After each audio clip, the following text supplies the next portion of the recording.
পৃথিবীতে একজন মানুষই শুধু জানতেন যে তিনি পৃথিবীতে কতদিন বাঁচবেন, সেটা হচ্ছে সাইয়েদনা আদম আলাইহিস সালাম। ওনাকে বলে দেওয়া হয়েছিল উমরুকা আলফু সানা, তুমি পৃথিবীতে বাঁচবে 1000 বছর। কয় বছর? সাইয়েদনা আদমের সামনে অনেকগুলো রূহ রাখা হলো। সাইয়েদনা আদম বললেন, এরা কারা? আল্লাহ বললেন, এরা হচ্ছে নাসালুক, তোমার বংশধর, পৃথিবীতে তোমার পরে এরা পৃথিবীতে আসবে। সাইয়েদনা আদম বললেন, আল্লাহ ওই যে একটা রূহ দেখা যায়, এটার নাম কি? আল্লাহ বললেন, হাদা ইবনুকা দাউদ, এটা তোমার ছেলে দাউদ, সে দুনিয়াতে নবী হয়ে আসবে, তার ছেলে সুলাইমানও নবী হয়ে আসবে।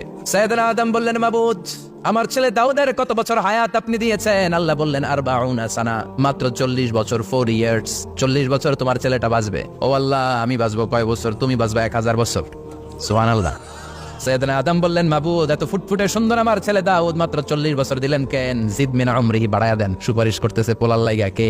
বাবা। আল্লাহ, আপনি বাড়ায়া দেন। আল্লাহকে বাড়ানো যাবে না, লেখা হয়ে গেছে। রুফিআতিল আকলাম ওয়া জাফফাতিস সুহুফ, কলম তুলে নেওয়া হয়েছে আর কালি শুকায় গেছে, আর কিছু করা যাবে? সাইয়েদনা আদম বললেন, মাবুদ, আমার 1000 বছর কেন দিলেন? আমার এই সুন্দর ফুটফুটে ছেলেটারে শুধুমাত্র 40 বছর কেন দিলেন? ও মাবুদ, আমার 1000 বছরের দরকার নাই, আমার 1000 বছর থেকে 60 বছর আমি আমার ছেলেরে দিয়ে দিলাম। দাউদ আলাইহিস সালাম বাঁচবে 40 বছর, তো বাপ আদম যদি আরো 60 দেয়, 40 আর 60 মিলে কত হয়? ভালো হিসাব বোঝে, 100। আর আদম আলাইহিস সালাম পেয়েছিলেন 1000 বছর, 60 কমে গেলে রইল কত? 940 বছর পৃথিবীতে থাকার পরে মালাকুল মাউত চলে এসেছে, কারণ এটা on time. The death will come on time, it never late, কখনো দেরি হয় না।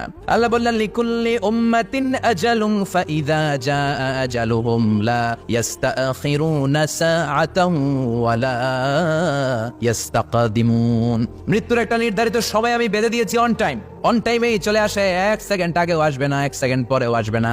940 বছর বয়সে মালাকুল মাউত এসে হাজির, এসে বলল, জিতু আন আকবাদা রূহাক, রূহ কবজ করতে আসছি। আদম আলাইহিস সালাম বললেন, রূহ কবজ করতে আসছো মানে? আমি বাঁচবো 1000 বছর। কয় বছর? মালাকুল মাউত বললেন, না না, ওই যে আগের কথা স্মরণ করেন, আপনি 60 বছর দিয়ে দিয়েছিলেন। কয় না, আমি দেই নাই, আমি আরো বাঁচুন, আরো 60 বছর পাওনা আছি, আমি দেই নাই। মালাকুল মাউত বললেন, আপনি দিয়েছেন। আদম বলে, দেই নাই। মালাকুল মাউত বলে, আল্লাহ ঘটনা দেখেন, দিয়া কয় দেই নাই। আল্লাহ কয়, থাক, কথা কইস না, আয়া পর। নাসিয়া আদম ফানাসিয়া বানু, ভুলে গেছেন উনি। আমরা ভুলে যাই, আমরা খেয়ে বলছি খাই নাই, নিছিলাম পকেটে, কয় নেই নাই। এরকম ডাকাইত আছে না নাই? নাসিয়া আদম ফানাসিয়া বানু, বিশ্বনবী বললেন, আদম ভুলেছে তো তার সন্তানরাও ভুলে যায়। জাহাদা আদম ফাজাহাদা যুররিয়াতু, আদম অস্বীকার করেছে, তার সন্তানরাও অস্বীকার করে। সেদিন থেকে আল কিতাব ওয়া শুহুদ, মানে লিখে রাখার সিস্টেম আর সাক্ষীর সিস্টেম চালু হয়েছে। সুবহানাল্লাহ পড়েন। 940 বছর বয়সে মালাকুল মাউত এসে আদম আলাইহিস সালামের রূহ নিতে পারে নাই। উনি 1000 বছর যখন হয়েছে, সাইয়েদনা আদম আলাইহিস সালামের রূহ কবজ করেছে।